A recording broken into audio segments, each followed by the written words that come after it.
Hi and welcome. It is another Ask Dr. D video. And for this month, we posed the question, what worries you about your relationship? And I received several responses, but I just usually focus in on a couple, which I'm going to do as well in this video. But before I do that, I just want to share that it's really quite normal to worry from time to time about your relationship in different ways. But the bigger question is, how much worry do you have about the relationship? Where is the worry coming from? And how negative are those consequences about the worry? And so when we think about things in our relationship and we worry about different things, we always want to be able to put ourselves in a position where, we have that safe space where we can go and talk to our partner about anything. And then we lead with intention and effort. So let's get started. So I've had, like I said, I had several responses, but one person wrote in and said she's worried that she's not going to be able to fully trust her partner after infidelity. And she also went on to share that, he is doing things to create more trust and transparency in the relationship, but that she still worries.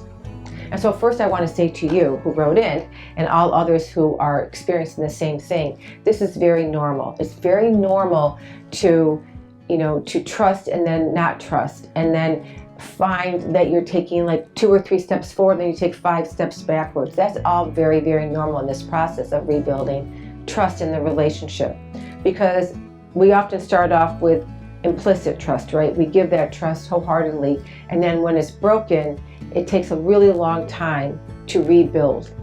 So I think it's important that you continue to remind yourself that it's normal to be feeling this way, to expect a roller coaster of emotions up and down, to also expect that it's not going to be easy, there's going to be a lot of challenges, and also to expect that no 2 days are going to be the same. And I think that when we're more mindful that it's okay not to have all these great days and take some step backwards, we often find ourselves moving forward quicker. But when we become critical of ourselves and feel or say something like, I should be further along, or I shouldn't be this way, and we become critical, then we miss the moments that we could actually acknowledge the growth that we have had, now that we are making. So what would I say to you, if you were sitting in front of me and we were talking about this? I would say, like I said, normalize it. No 2 days are going to be the same. And also to think about forgiveness for your partner and forgiveness for yourself. And forgiveness because it really allows you to free that negative energy that you could be putting towards the growth of you personally, individually, and towards the couple. And forgiveness for yourself is because I found that people often will blame themselves for what's happened in the relationship. And when we go and we blame ourselves, and we don't forgive ourselves, we actually keep ourselves stuck right there. So forgiveness is really important because it allows you to move away from the past. The other thing you can do is to start to think about some personal growth of your own and what you can do, what kind of changes that you might want to make for yourself as well. And throughout this process, I think it's equally important to think about what kind of triggers are coming up for you. Are you able to share those with your partner? Are you able to identify some of the things that he's been doing different that have been good for the relationship to rebuild the trust? Is he actually saying and doing things that he said that he was going to do? Are you able to go to him and talk to him when you have these moments when you're feeling more worried than you really want to be? Is he receptive to that? When you think about some of these negative thoughts that you're having, are you asking yourself, is this like a normal thought? Or also, is this a fact or a feeling? Is this just a feeling that I'm having around it, or is it actually a fact? And I think these are some of the small steps you can take to start to rebuild the trust. And also, like I said in the beginning, it's just going to take some time for you to take the steps to trust yourself that you're making the right decision, and trust yourself that this is the person you want to stay with, and also trust him that he is making the change that he said he was going to make. And then when you start to rebuild that trust and he's actually doing things, don't forget to acknowledge those things to yourself and maybe also to him, and also to find a way to create new memories. And by creating new memories, the focus isn't always on the infidelity. It provides an opportunity for the couple to change and to make some changes in their relationship. And also provides an opportunity when you're rebuilding the trust to grow as a couple. So when we worry about, will you have the trust?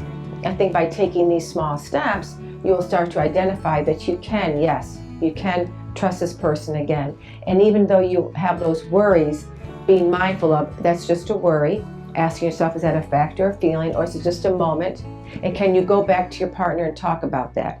And then, like I said, see open and willing to do that. And I think that's really key. When he's receptive to hearing what you have to say, when he's receptive to hearing about your worries, that's key to helping that relationship grow and to rebuild the trust that's needed. And I hope that helps. Now, moving on to the next response. A woman wrote in and said that she is worried that her partner is going to become overwhelmed and burn out, stressed, and experience it like he did before. And so, of course, when we're in a relationship, one of the things that we don't like to see is when our partner is distressed. I mean, it's very difficult for us because we really want to make that person better and we want to help that person feel better. So she's writing in saying, I worry that he's going to get that way again. And so I think that there's like this really wonderful conversation that both of you can have with one another. Because what I'm hearing is that it happened before, you were it's going to happen again, but that maybe right now it hasn't happened yet. So here's an opportunity to have this proactive conversation with one another. For example, how is he setting healthy boundaries to prevent burnout and feeling stressed out and overworked? Has he been able to do that? What are some of the triggers that come up for him that make him feel burnout and stressed out? What are some of the things that come up that maybe makes it hard for him to set boundaries? How is he managing his time day to day or week to week? And as a partner, how do you want to be able to help him?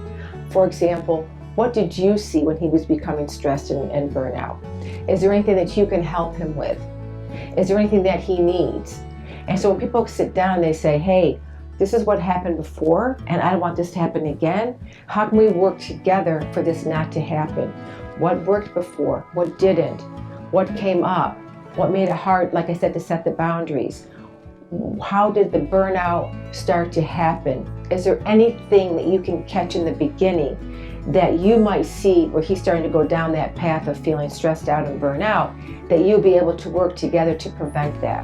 And I think that when we have a proactive conversation, right, which is like doing the work at the front end to get what you want at the back end, instead of waiting to be reactive in the moment and hustling, trying to figure some things out, you're saying, hey, let's just take some time. Let's think about what happened.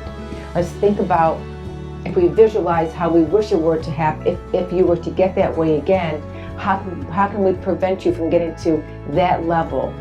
What can we do together so that you do not feel burnout and stressed out?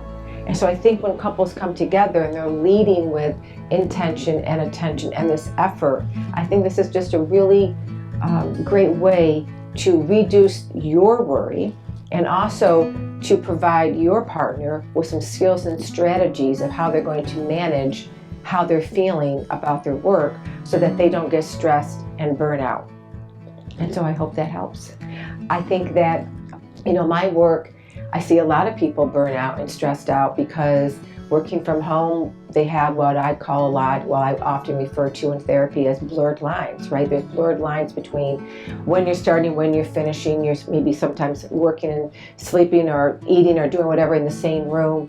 And it's difficult, it's challenging to set those boundaries up because we're not all going into the office anymore or less often. We don't have those physical barriers to help us to move from one state of mind, right, to another. We're just in the same space. And so we have to artificially create these boundaries. We have to take effort and time to put into setting some healthy boundaries and closing the computer and putting the phone down and creating that sense of flow where we're just focusing on what we're focused on and creating a sense of where we are, our own well-being, and that we're not distracted by 100 different things. And so these are the things that we need to do for our mental and emotional well-being. And once again, thank you. I always look forward to comments. Certainly DM me or reach out to me on Instagram or send a comment or whatever you'd like to, either through my email at hello@kristendavant.com or right on here on the YouTube channel. And again, thank you. Appreciate it.